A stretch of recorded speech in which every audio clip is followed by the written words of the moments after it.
Good morning students. इस lecture में हम क्लास 11th केमिस्ट्री के हाइड्रोजन चैप्टर का नेक्स्ट टॉपिक डिस्कस करेंगे। तो चलिए स्टार्ट करते हैं। हमारा नेक्स्ट टॉपिक है आयोनिक हाइड्राइड्स। Ionic hydrides. हम यहाँ पर आयोनिक हाइड्राइड्स को एनसीईआरटी बुक के according line to line discuss करेंगे। तो चलिए स्टार्ट करते हैं। सबसे पहले हम एनसीईआरटी बुक के अकॉर्डिंग आयोनिक हाइड्राइड्स की डेफिनेशन चेक करते हैं। देखिए, these are stoichiometric compounds of hydrogen, of dihydrogen formed with most of S block elements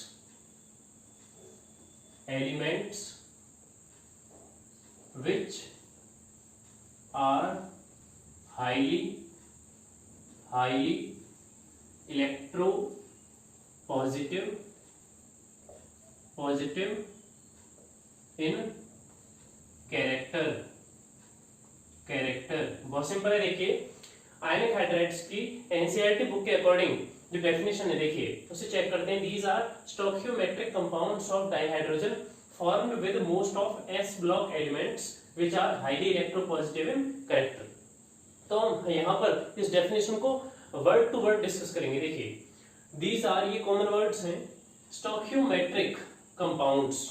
अब बहुत सारे बच्चों को स्टोइकियोमेट्रिक का मतलब नहीं पता होता कि स्टोइकियोमेट्रिक का मतलब क्या होता है। देखिए, इसका मीनिंग होता है quantitative definite proportion. Quantitative definite proportion. बहुत सिंपल सी बात है कि जो भी कंपाउंड यहाँ पर फॉर्म होंगे वो किस में रहेंगे, एक डेफिनेट प्रोपोर्शन में रहेंगे।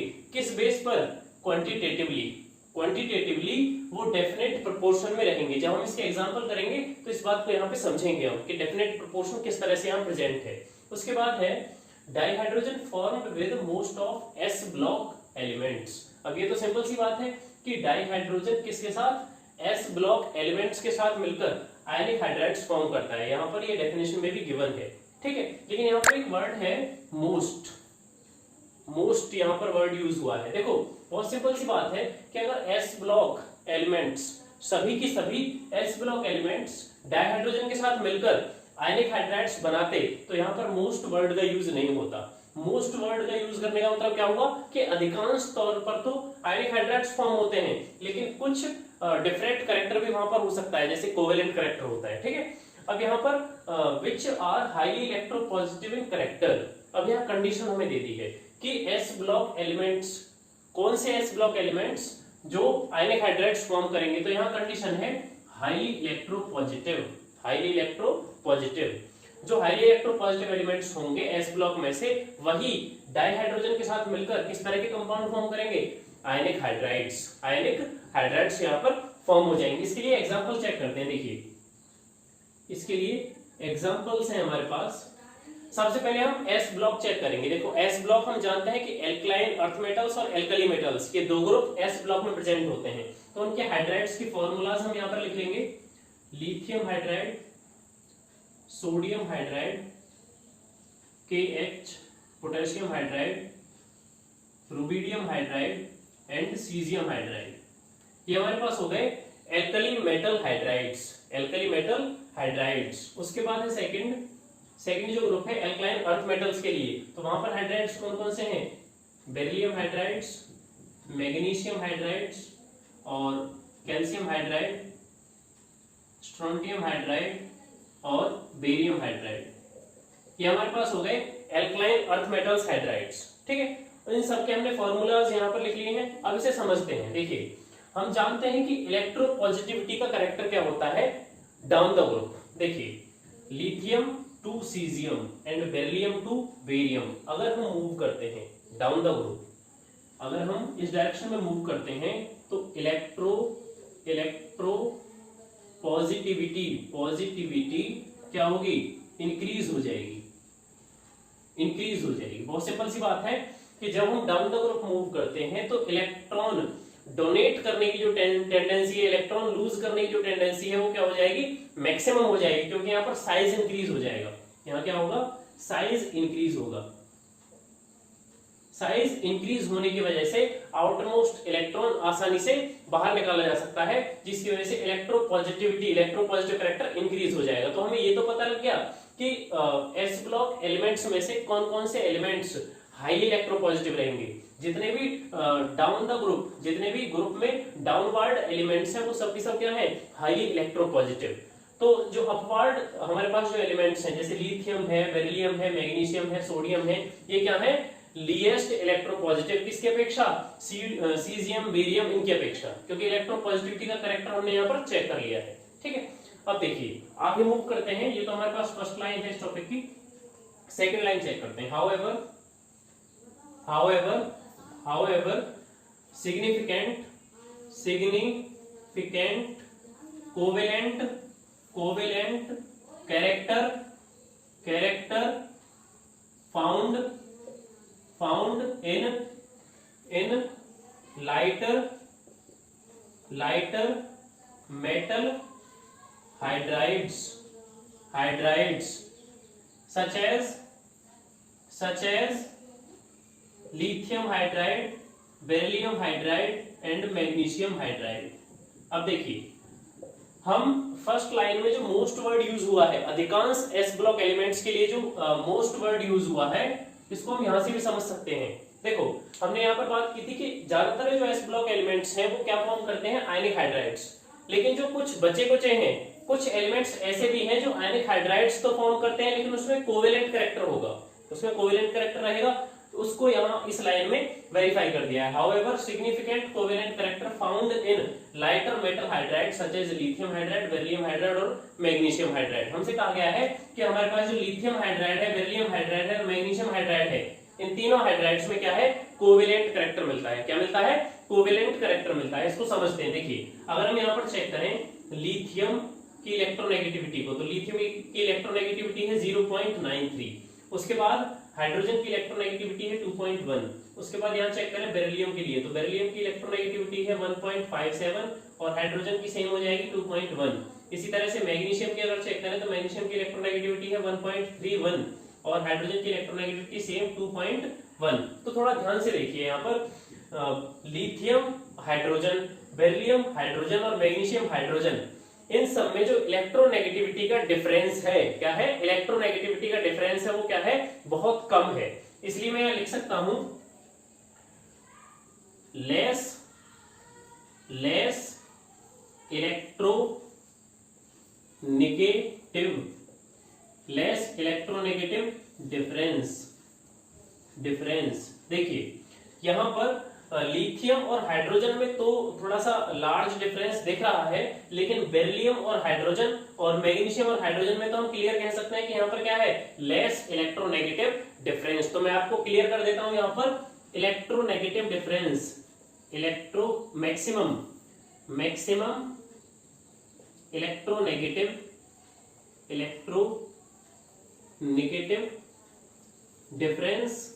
difference is directly proportional to ionic nature और inversely proportional to covalent nature। देखिए, बहुत सिंपल है।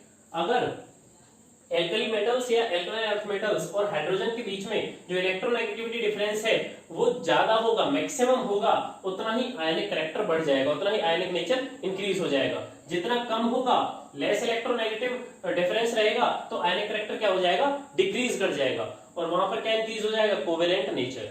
इसी को यहां से भी समझ सकते हैं, मैक्सिमम इलेक्ट्रोनेगेटिव डिफरेंस। अगर ज्यादा इलेक्ट्रोनेगेटिव डिफरेंस हुआ तो आयनिक कैरेक्टर इंक्रीज होगा, अगर ज्यादा इलेक्ट्रोनेगेटिव डिफरेंस हुआ तो कोवेलेंट नेचर क्या हो जाएगा, इनवर्सली प्रोपोर्शनल, ये कम हो जाएगा। इतनी बात समझ में आती है। अब यहाँ पर अगर लेस इलेक्ट्रोनेगेटिव डिफरेंस है तो कौन सा नेचर हो जाएगा, कोवेलेंट नेचर। यहाँ पर कोवेलेंट कैरेक्टर इंक्रीज हो जाएगा। तो हमने सेकंड लाइन को भी यहाँ पर समझ लिया है। However significant covalent character found in lighter metal hydride such as lithium hydride, beryllium hydride और मैग्नीशियम हाइड्राइड। तो इस रीजन को हमने यहाँ पर चेक कर लिया है कि कोवेलेंट कैरेक्टर यहाँ मिलता क्यों है। इसको आप सिंपली डिफाइन कर सकते हो due to less electronegative difference, due to less electronegativity difference. ठीक है, इस टॉपिक की थर्ड लाइन है in fact beryllium hydride and magnesium hydride are polymeric in structure। देखिए इस पॉइंट में हमसे कहा है बेरिलियम हाइड्राइड और मैग्नीशियम हाइड्राइड किस स्ट्रक्चर में प्रेजेंट होते हैं, पॉलीमेरिक स्ट्रक्चर में। अब यहाँ क्वेश्चन ये बन जाता है कि हमारे पास एल्कली मेटल हाइड्राइड्स और एल्कलाइन अर्थ मेटल्स हाइड्राइड्स सब की सब हैं, लेकिन केवल बेरिलियम हाइड्राइड और मैग्नीशियम हाइड्राइड ही पॉलीमेरिक स्ट्रक्चर में प्रेजेंट क्यों होते हैं। तो इसका आंसर देखिए, अगर हम आयनिक हाइड्राइड्स का एग्जांपल लें तो हमारे पास एग्जांपल है सोडियम हाइड्राइड या फिर आप ले सकते हैं कैल्शियम हाइड्राइड। ठीक है, हमने यहाँ पर एक एल्कली मेटल हाइड्राइड ले लिया है और एक एल्कलाइन अर्थ मेटल हाइड्राइड ले लिया है। अगर हम इनको डिसोसिएट करते हैं तो ये कन्वर्ट होते हैं Na पॉजिटिव और H नेगेटिव में। इसी तरह से Ca2 पॉजिटिव और H नेगेटिव, 2H 1 नेगेटिव, इस तरह से। ठीक है, अगर हम यहाँ पर सोडियम का इलेक्ट्रॉनिक कॉन्फ़िगरेशन चेक करें, देखिए 2,8, क्योंकि हम जानते हैं न्यूट्रल पोजीशन में इसका इलेक्ट्रॉनिक कॉन्फ़िगरेशन होता है 2,8,1। ठीक है, अगर हम यहाँ पर बात करें Na1 पॉजिटिव के केस में तो 2,8 इसका ऑक्टेट कंप्लीट हो गया, एक इलेक्ट्रॉन बाहर निकालने से, एक इलेक्ट्रॉन लॉस करने से इसका ऑक्टेट कंप्लीट हुआ, जिससे ये स्टेबल हो गया। सोडियम क्या हो गया, स्टेबल हो गया। इसी तरह से अगर हम हाइड्रोजन की बात करें तो न्यूट्रल पोजीशन में हाइड्रोजन के पास एक इलेक्ट्रॉन होता है, केवल एक ही इलेक्ट्रॉन होता है, लेकिन यहाँ एक इलेक्ट्रॉन गेन किया तो इसने 2 इलेक्ट्रॉन अपने पास रख लिए, 2 इलेक्ट्रॉन इसके पास हो गए, यहाँ पर 2 इलेक्ट्रॉन्स हो गए। 2 इलेक्ट्रॉन्स होने का मतलब क्या हुआ, इसका डॉपलेट कंप्लीट हो गया, डॉपलेट कंप्लीट हो गया है। ठीक है, उसके बाद देखिए कैल्शियम में, कैल्शियम का इलेक्ट्रॉनिक कॉन्फ़िगरेशन न्यूट्रल पोजीशन में कितना होता है 2,8,8,2। ठीक है, यहाँ पर इसका ऑक्टेट कंप्लीट नहीं है। लेकिन अगर हम बात करें Ca2 पॉजिटिव की, Ca2 पॉजिटिव के केस में ये हो जाएगा 2,8,8, यहाँ पर ऑक्टेट कंप्लीट हो गया। इसी तरह से हाइड्रोजन के पास भी 2 इलेक्ट्रॉन हो जाएंगे, इसका डॉपलेट कंप्लीट हो गया। अब थोड़ा ध्यान दीजिए, स्टेबिलिटी यहाँ पर आयनिक हाइड्राइड्स की कंप्लीट है। डिसोसिएशन के बाद जब ये चार्ज स्पीसीज बनेंगे, चार्ज आयन में कन्वर्ट होंगे, तब इनका जो ऑक्टेट है इलेक्ट्रॉनिक कॉन्फ़िगरेशन के अकॉर्डिंग वो कंप्लीट है, जिससे ये स्टेबल हो गए। लेकिन अगर हम बेरिलियम हाइड्राइड और मैग्नीशियम हाइड्राइड की बात करें तो अभी हमने सेकंड पॉइंट में चेक किया था कि मैग्नीशियम हाइड्राइड हो या फिर बेरिलियम हाइड्राइड हो, इन दोनों का नेचर कैसा है, कोवेलेंट नेचर, कोवेलेंट नेचर। ठीक है, और कोवेलेंट नेचर के बारे में हम जानते हैं कि कोवेलेंट नेचर का मीनिंग क्या होता है, sharing of electron, sharing of electron, sharing of electron. देखिए आयनिक में तो क्या होता है, लॉस और गेन होता है इलेक्ट्रॉन्स का, लेकिन शेयरिंग ऑफ इलेक्ट्रॉन्स किसमें होता है, कोवेलेंट में। अब थोड़ा ध्यान दें, अगर हम बेरिलियम हाइड्राइड की स्ट्रक्चर चेक करें BeH और सेकेंड हाइड्रोजन। ठीक है, अब थोड़ा ध्यान दीजिए, बेरिलियम का इलेक्ट्रॉनिक कॉन्फ़िगरेशन क्या होता है न्यूट्रल पोजीशन में, बेरिलियम का इलेक्ट्रॉनिक कॉन्फ़िगरेशन होता है 2,2, 2,2, या इस तरह से भी लिख सकते हैं 1s2, 2s2। यहाँ लास्ट सेल में कितने इलेक्ट्रॉन हैं, 2 इलेक्ट्रॉन हैं। अब ये इसने एक एक इलेक्ट्रॉन किसके साथ शेयर किया, हाइड्रोजन के साथ शेयर किया, जिससे क्या हुआ कि बेरिलियम के पास कितने इलेक्ट्रॉन हो गए, बेरिलियम के पास हो गए फिर 2p2। मैं बात कर रहा हूं कंपाउंड फॉर्म की। देखिए न्यूट्रल पोजीशन में तो इसका इलेक्ट्रॉनिक कॉन्फ़िगरेशन ये होता है 1s2, 2s2, लेकिन जब ये कंपाउंड फॉर्म कर लेता है तब ये शेयरिंग ऑफ इलेक्ट्रॉन में बिलीव करता है, कोवेलेंट नेचर होता है। तो यहाँ पर एक इलेक्ट्रॉन शेयर होता है हाइड्रोजन का बेरिलियम के एक इलेक्ट्रॉन के साथ, तो यहाँ पर इसका ऑक्टेट कंप्लीट नहीं हो पाता। इसके आउटरमोस्ट सेल में कितने इलेक्ट्रॉन हैं, 4 इलेक्ट्रॉन हैं, जिसकी वजह से यहाँ क्या हो जाती है, इलेक्ट्रॉन की डिफिशियंसी, इलेक्ट्रॉन की डिफिशियंसी। और हम जानते हैं कोवेलेंट नेचर है, तो क्या होगा कि बेरिलियम हाइड्राइड का सेकंड मॉलिक्यूल, बेरिलियम हाइड्राइड का सेकंड मॉलिक्यूल क्या करेगा, इस फर्स्ट बेरिलियम हाइड्राइड के साथ बॉन्डिंग कर लेगा, इस तरह से। ये हमारे पास हो गया एक पॉलीमेरिक फॉर्म, किसके लिए, बेरिलियम हाइड्राइड के लिए। अब थोड़ा यहाँ पर ध्यान दीजिए, अगर जो सेकंड बेरिलियम हाइड्राइड है ये इस बेरिलियम हाइड्राइड के साथ बॉन्डिंग ना करे तो ये इलेक्ट्रॉन डिफिशिएंट रह जाएगा, इलेक्ट्रॉन की कमी रहेगी, ऑक्टेट कंप्लीट नहीं होगा, और ऑक्टेट कंप्लीट ना होने की वजह से क्या होगा, अनस्टेबल हो जाएगा। स्टेबिलिटी प्रदान करने के लिए, स्टेबिलिटी देने के लिए बेरिलियम के पास देखिए 2 4 6 8 इलेक्ट्रॉन हो गए, बेरिलियम का ऑक्टेट कंप्लीट है। शेयरिंग ऑफ इलेक्ट्रॉन्स के द्वारा ही, कोवेलेंट नेचर के द्वारा ही यहाँ पर इसका ऑक्टेट कंप्लीट हुआ है। सिमिलरली इस बेरिलियम का भी और इस बेरिलियम के लिए इस तरह से हो जाएगा। ठीक है, तो ये आगे स्ट्रक्चर बढ़ती चली जाएगी इस तरह से, ऐसे। ठीक है, इस तरह से आगे बढ़ती चली जाएगी। तो ये हमारे पास होगी पॉलीमेरिक स्ट्रक्चर किसके लिए, बेरिलियम हाइड्राइड के लिए। सेम किसके लिए हो जाएगी, मैग्नीशियम हाइड्राइड के लिए। मैग्नीशियम हाइड्राइड के लिए भी सेम कॉन्सेप्ट ही यूज होगा कि यहाँ पर भी इलेक्ट्रॉन डिफिशियंसी रहेगी, जिसकी वजह से हम यहाँ क्या यूज करेंगे, सेकंड मॉलिक्यूल जो अपने इलेक्ट्रॉन शेयर करेगा किसके साथ, इस फर्स्ट मॉलिक्यूल। जैसे यहाँ पर फर्स्ट मॉलिक्यूल बेरिलियम हाइड्राइड का सेकंड मॉलिक्यूल बेरिलियम हाइड्राइड के साथ इलेक्ट्रॉन शेयरिंग कर रहा है, जिसे हम क्या बोलेंगे, ब्रिज हाइड्रोजन। इनको क्या बोलते हैं, bridge hydrogen, bridge hydrogen.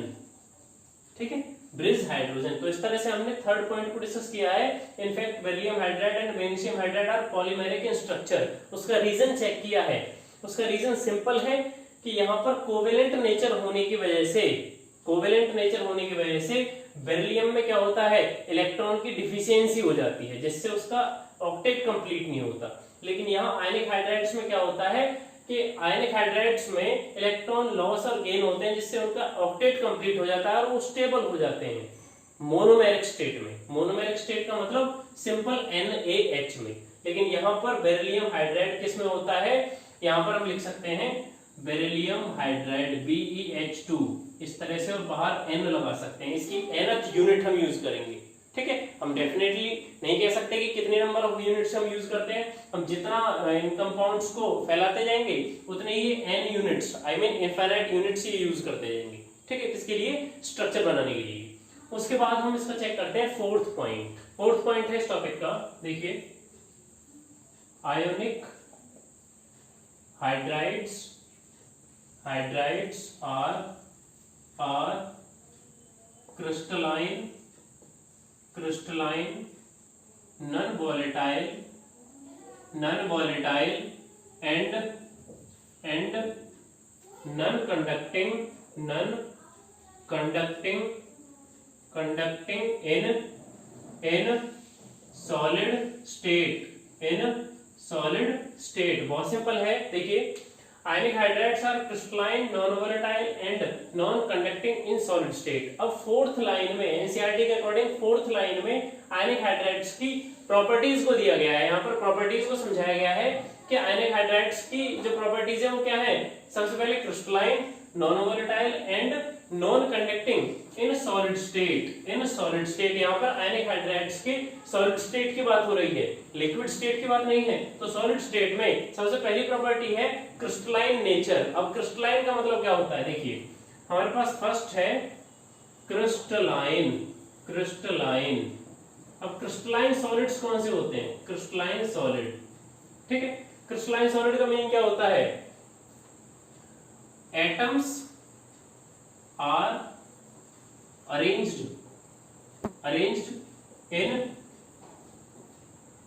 regular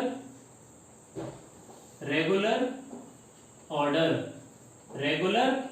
बहुत सिंपल है कि हमारे पास जो क्रिस्टलाइन सॉलिड्स होते हैं, क्रिस्टलाइन सॉलिड्स जो होते हैं उसमें एटम्स का अरेंजमेंट रेगुलर होता है, regular order and long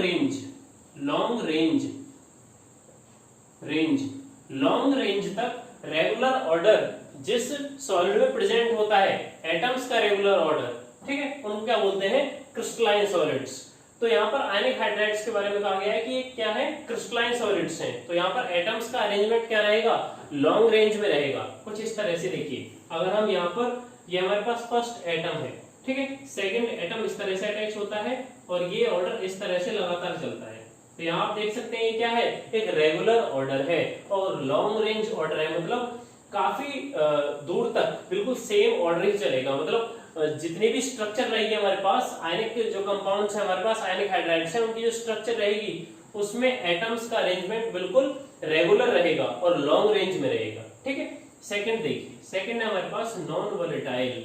non volatile, non volatile का मीनिंग क्या होता है?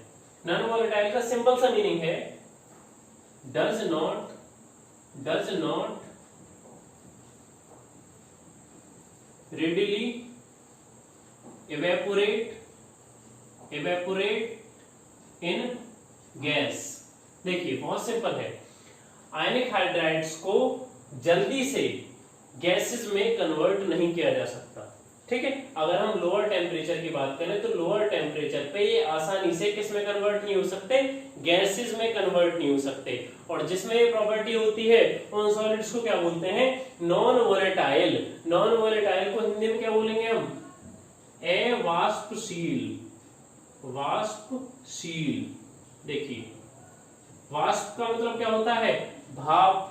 ठीक है, कि ऐसे सॉलिड्स, ठीक है, ऐसे सॉलिड्स जो जल्दी से भाप में कन्वर्ट ना होते हो, मतलब गैस में कन्वर्ट ना होते हो, उनको क्या बोलते हैं? Non volatile solids. ठीक है, थर्ड प्रॉपर्टी देखिए, थर्ड प्रॉपर्टी हमारे पास non conducting. Non conducting,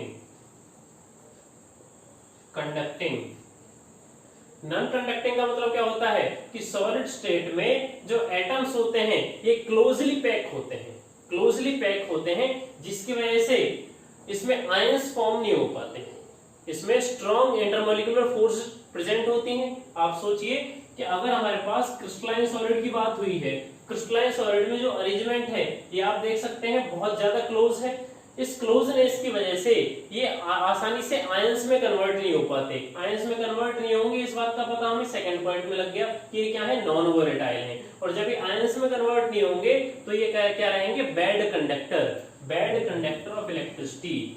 bad conductor, conductor of electricity. Electricity, देखिए बैड कंडक्टर ऑफ इलेक्ट्रिसिटी तो आपको खैर यहां से भी समझ में आ गया कि non conducting in solid state. लेकिन इसका रीजन क्या होता है? Absence of ions. Absence of ions, यहां पर आयंस प्रेजेंट नहीं होते क्योंकि क्रिस्टलाइन सॉलिड्स यहां पर लिखा गया है रेगुलर ऑर्डर में एटम्स अरेंज होते हैं और लॉन्ग रेंज ऑर्डर होता है, और स्ट्रॉन्ग इंटरमोलिकुलर फोर्सेस से ये एटम अटैच होते हैं, जिसकी वजह से इनका आयनाइजेशन होने में हमें ज्यादा टेम्परेचर की रिक्वायरमेंट होती है, इसलिए इन्हें नॉन वोलेटाइल भी बोलते हैं, अवाष्पशील। ठीक है, तो ये क्या रहेंगे? Non conducting in solid state. ठीक है, तो हमारे पास फोर्थ पॉइंट में तीन प्रॉपर्टीज की बात हुई है सॉलिड स्टेट के लिए, crystalline, non volatile and non conducting in solid state. Fifth point है, देखिए however there melts conduct electricity and on electrolysis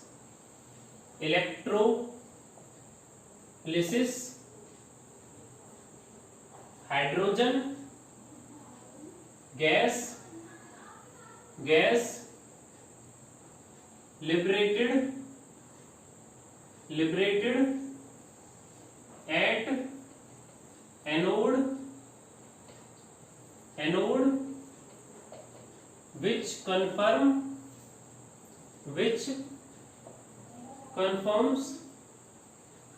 the H negative ions in it। देखिए बहुत सिंपल है, however there melts conduct electricity। जैसे ही हम आयनिक hydrides को melt करते हैं, आयनिक हाइड्राइड्स को जैसे ही हम मेल्ट करते हैं तो ये इलेक्ट्रिसिटी कंडक्टर की तरह बिहेव करते हैं। जैसे मैंने आपसे कहा कि हमारे पास एक एग्जांपल है, फॉर एग्जांपल सोडियम हाइड्राइड। ठीक है, सोडियम हाइड्राइड को जैसे ही मेल्ट किया गया तो ये किस में कन्वर्ट हुआ? Na पॉजिटिव और H नेगेटिव में। ठीक है, तो यहाँ पर क्या फॉर्म हुआ है? यहाँ पर आयंस का फॉर्मेशन हुआ है, और आयंस का फॉर्मेशन होने से हमें ये कंफर्म हो गया, ये पता लग गया कि ये इलेक्ट्रिसिटी कंडक्टर की तरह बिहेव करेंगे, क्योंकि यहाँ पर इलेक्ट्रॉन्स प्रेजेंट हो गए, इलेक्ट्रॉन फ्री हो गए, इलेक्ट्रॉन्स फ्री हो गए यहाँ पर। ठीक है, उसके बाद अगर सेकंड एग्जांपल देखें तो कैल्शियम हाइड्राइड है, इसी तरह से ये भी Ca 2 पॉजिटिव और 2H 1 नेगेटिव में कन्वर्ट हो गया। यहाँ पर भी आयंस फॉर्म हो गए। आयंस फॉर्म होने की वजह से ही ये इलेक्ट्रिसिटी का कंडक्शन करेंगे, इलेक्ट्रिसिटी का कंडक्शन करेंगे। एंड ऑन इलेक्ट्रोलिसिस, अब ये इलेक्ट्रोलिसिस क्या है? इलेक्ट्रोलिसिस एक प्रोसेस है जिसमें हम 2 इलेक्ट्रोड यूज करते हैं, 2 रोड्स यूज करते हैं, ठीक है, मेटेलिक रॉड्स। और उसके बाद इसमें क्या है, hydrogen gas liberated at anode. Hydrogen gas का लिबरेशन होगा कहां पर? एनोड पर, ठीक है। उन 2 इलेक्ट्रोड्स को, एक को हम क्या बोलते हैं? एनोड, और एक को क्या बोलते हैं? कैथोड। हम यहाँ पर रिडॉक्स रिएक्शन चैप्टर में इलेक्ट्रोलिसिस प्रोसेस को पढ़ते हैं, ठीक है। अब यहाँ देखिए, इन्होंने कहा है कि हाइड्रोजन गैस का लिबरेशन होगा एनोड पर, तो जो सेकंड रॉड होती है हमारे पास कैथोड, उस पर क्या होगा? तो चेक करते हैं। देखिए, सबसे पहले हम चेक करेंगे कैथोड के लिए, ठीक है, उसके बाद एनोड के लिए। अब यहाँ हमें एक आयनिक हाइड्राइड की रिक्वायरमेंट है, तो आप चाहे तो सोडियम हाइड्राइड, कैल्शियम हाइड्राइड या और कोई भी आयनिक हाइड्राइड ले सकते हैं, कोवेलेंट हाइड्राइड नहीं लेना है। तो हमने इनमें से मान लीजिए सोडियम हाइड्राइड को ले लिया, तो सोडियम हाइड्राइड को लेने के बाद इन्होंने कहा है कि हाइड्रोजन गैस लिबरेट होगी एनोड पर, हाइड्रोजन गैस लिबरेट होगी एनोड पर। तो होगा क्या, यहां पर होगा 2H 1 negative plus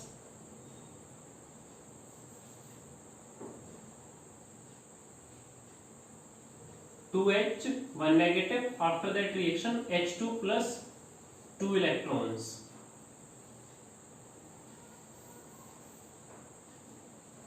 Two H 1 negative, after that reaction H2 plus 2 mole of electron. तो यहाँ पर देखिए एनोड पर क्या हुआ है, इलेक्ट्रॉन लॉस हुआ है, इलेक्ट्रॉन्स का लॉस हुआ है, और इलेक्ट्रॉन का लॉस होने का मतलब क्या हुआ? ऑक्सीडेशन हुआ यहाँ पर। उसके बाद देखिए कैथोड पर क्या होगा, कैथोड पर जो हमारे पास सोडियम 1 पॉजिटिव आयन है, सोडियम जो हमारे पास 1 पॉजिटिव आयन है, ये क्या करेगा, इलेक्ट्रॉन गेन करेगा और किसमें कन्वर्ट हो जाएगा?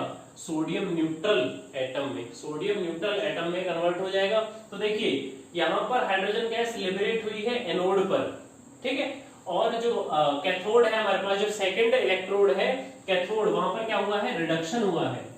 रिडक्शन का मतलब क्या हुआ कि गेन ऑफ इलेक्ट्रॉन हुआ है। यहाँ पर गेन ऑफ इलेक्ट्रॉन होने से सोडियम कैथोड पर डिपॉजिट हुआ है, ठीक है। ये जो सोडियम हमारे पास है, ये कैथोड पर क्या होगा? डिपॉजिट होगा, और एनोड पर हाइड्रोजन गैस लिबरेट होगी। और दोनों के लिए बता दिया कि एनोड पर ऑक्सीडेशन होगा और कैथोड पर क्या होगा? रिडक्शन होगा। अब इसे पढ़ते हैं, देखिए However, their melts conduct electricity and on electrolysis hydrogen gas liberated at anode which confirm the H negative ions in it. अब देखिए हाइड्रोजन गैस का जब वहां से एवोल्यूशन होगा, जब वो हाइड्रोजन गैस वहां से लिबरेट होगी, तो हम ये कंफर्म कर सकते हैं वहां पर कि उस सॉल्यूशन में H नेगेटिव आयन प्रेजेंट है, क्योंकि ऑक्सीडेशन प्रोसेस से ही H2 वहां से बाहर निकलता, H2 गैस वहां से बाहर निकलती ऑक्सीडेशन प्रोसेस में।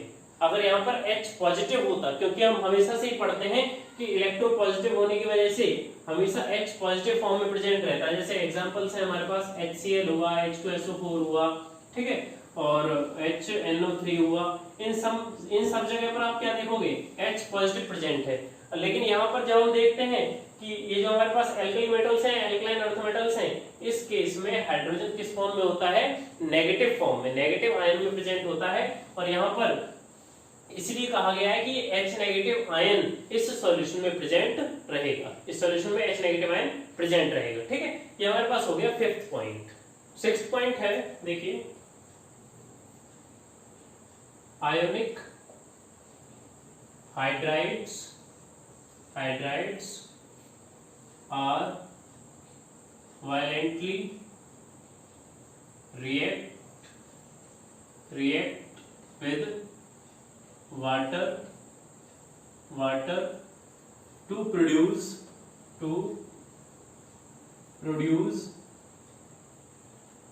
Hydrogen gas.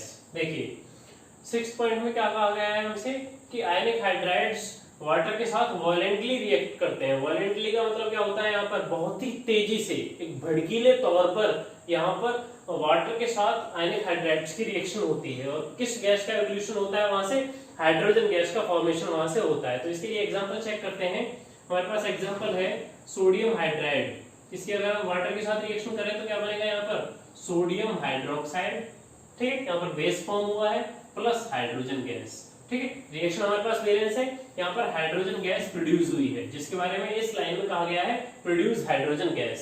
Second example check करें तो कैल्शियम हाइड्राइड है हमारे पास प्लस H2O, वाटर के साथ रिएक्शन करेंगे तो क्या बनेगा, CaOH2 प्लस 2H2, ठीक है। यहाँ पर देखिए हमें हाइड्रोजन को बैलेंस करना है तो यहाँ पर 2 लगा देंगे। अब चेक करते हैं हाइड्रोजन को, 2 and 2 2 are 4, तो 6 हाइड्रोजन, यहाँ पर 2 and 2 2 are 4, यहाँ पर 6 हाइड्रोजन। ये हमारे पास रिएक्शन बैलेंस है। अब दोनों रिएक्शंस में हाइड्रोजन गैस ही प्रोड्यूस हुई है, ठीक है। तो 6 पॉइंट में हमसे कहा गया है कि ionic hydrides are violently react with water to produce hydrogen gas. Topic की 7th और लास्ट लाइन है, देखिए 7th लाइन है, lithium hydride is rather unreactive at moderate temperature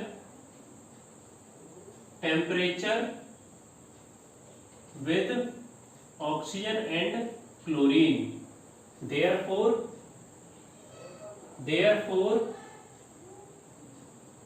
it used in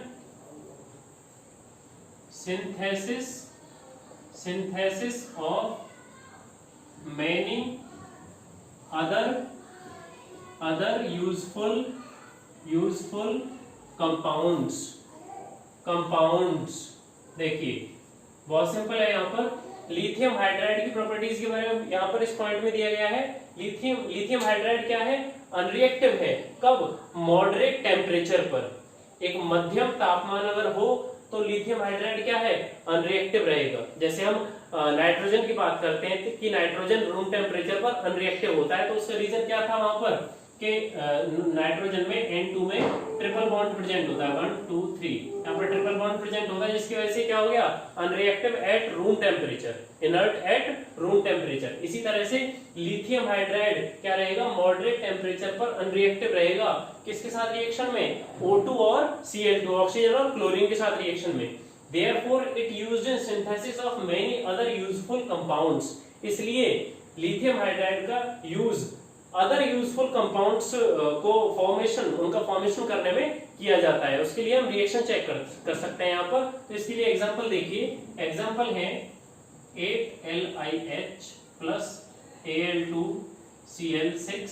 after that reaction यहाँ पर बनेगा lithium aluminium hydride, ठीक है। यहाँ पर ये हो गया 2 प्लस यहाँ पर जो रिएजेंट बनेगा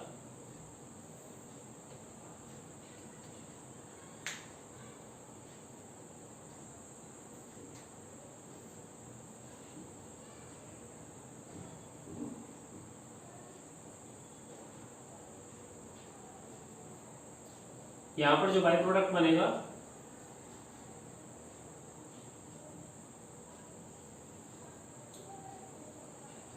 यहाँ पर जो बाई प्रोडक्ट बनेगा 6LiCl।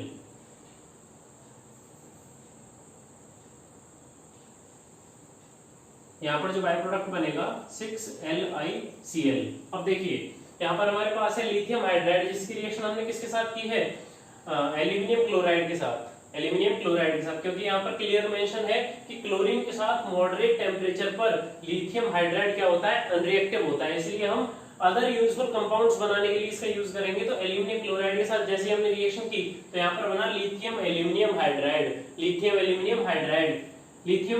हाइड्राइड को हम ऑर्गेनिक रिएक्शंस में भी पढ़ते हैं, जहां पर एक रिड्यूसिंग एजेंट की तरह बिहेव करता है। रिड्यूसिंग एजेंट्स की तरह यहाँ पर बिहेव करता है किसी भी कंपाउंड को। जैसे अगर हम बात करें कार्बोक्सिलिक एसिड की, कार्बोक्सिलिक एसिड की बात करें या फिर एल्डिहाइड की बात करें तो इनको रिड्यूस करके अल्कोहल में कन्वर्ट करने का काम लिथियम एल्यूमिनियम हाइड्राइड आसानी से कर देता है। ठीक है, इसी तरह से सेकंड एग्जांपल है इसके लिए 2LiH plus B2H6 after that reaction 2LiBH4। यहाँ पर चेक कीजिए लिथियम हाइड्राइड की रिएक्शन किसके साथ है, डाइबोरेन के साथ। B2H6 के साथ इसकी रिएक्शन कराई तो यहाँ पर हमें क्या मिला, lithium borohydride. Lithium borohydride, lithium borohydride भी लिथियम एल्यूमिनियम हाइड्राइड की तरह एक रिड्यूसिंग एजेंट है। लिथियम बोरोहाइड्राइड भी लिथियम एल्यूमिनियम हाइड्राइड की तरह एक रिड्यूसिंग एजेंट की तरह वर्क करेगा। ठीक है, तो ये हमारे पास है 6 पॉइंट, इसको एक बार दोबारा से रिपीट कर लेते हैं। Lithium hydride is rather unreactive eight moderate temperature with oxygen and chlorine. ये तो हमें पता लग गया कि ऑक्सीजन और क्लोरीन के साथ मॉडरेट टेम्परेचर पर लिथियम हाइड्राइड क्या होता है, अनरिएक्टिव होता है। Therefore, it used in synthesis of many other useful compounds। इसलिए हम लिथियम हाइड्राइड का यूज अदर यूजफुल कंपाउंड्स बनाने के लिए करेंगे। तो अदर यूजफुल कंपाउंड्स कौन कौन से हमारे पास, लिथियम एल्यूमिनियम हाइड्राइड जिसको हमने यहाँ पर चेक किया है, और सेकंड क्या है, लिथियम बोरोहाइड्राइड। और दोनों ही क्या है, एक रिड्यूसिंग एजेंट है, एक रिड्यूसिंग एजेंट की तरह बिहेव करते हैं और ऑर्गेनिक केमिस्ट्री में इनका बहुत यूज होता है। इनका जो यूज होता है, यूजफुल कंपाउंड्स है ना, यूजफुल कंपाउंड्स है तो कहाँ यूज होता है, in organic chemistry, in organic chemistry. Organic chemistry में इन कंपाउंड्स का बहुत यूज होता है क्योंकि ये क्या है, रिड्यूसिंग एजेंट है। तो इस तरह से हमने आयनिक हाइड्राइड टॉपिक को एनसीईआरटी बुक के according line to line discuss कर लिया है। आई होप कि आपको इस टॉपिक में हर एक लाइन और हर एक वर्ड का मीनिंग ढंग से समझ में आया होगा। अगर इसमें कोई डाउट है तो आप कमेंट सेक्शन में पूछ सकते हैं।